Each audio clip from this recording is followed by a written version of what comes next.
I understand worship music in terms of creating a label for a type of song or a band that predominantly writes music that's intended for the church.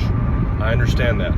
But in terms of how you think about music, I think it's really important that you set up a basic understanding of music can be glorifying to God when it talks about a right relationship between God and man, or man and his creation.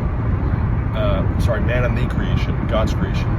And so when you think about whether you want to label it in your head as worship music or worshipful music, music that is worshipful, I think the term worship and worshipful in this category, in this discussion, matter, because worship is a noun adjunct.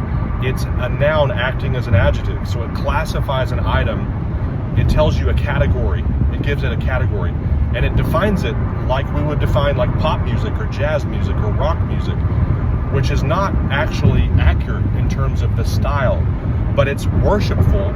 It can be worshipful across all kinds of genres and styles. And when you say music can be worshipful, it describes a characteristic or an emotional quality, or it answers the question, what does this stir up in me? What is the result of this music doing to me or speaking to me? What is it saying to me about God, about myself, about God's creation? And it basically is saying it can be beautiful. It can be based on judgment. It can be based on feeling sad or feeling fear or feeling glad. Those are emotions and those are responses to a self-expression art form, which is music.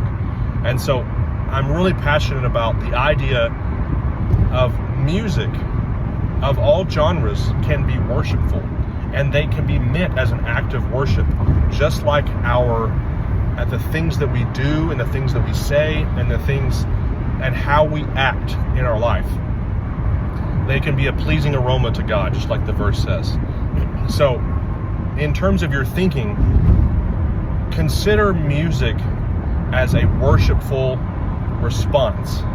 It is a response that is worshipful, and look at music in light of what is worshipful, what is glorifying to God, and what is helping you understand a right relationship between God and man and God, man and man, or man and God's creation.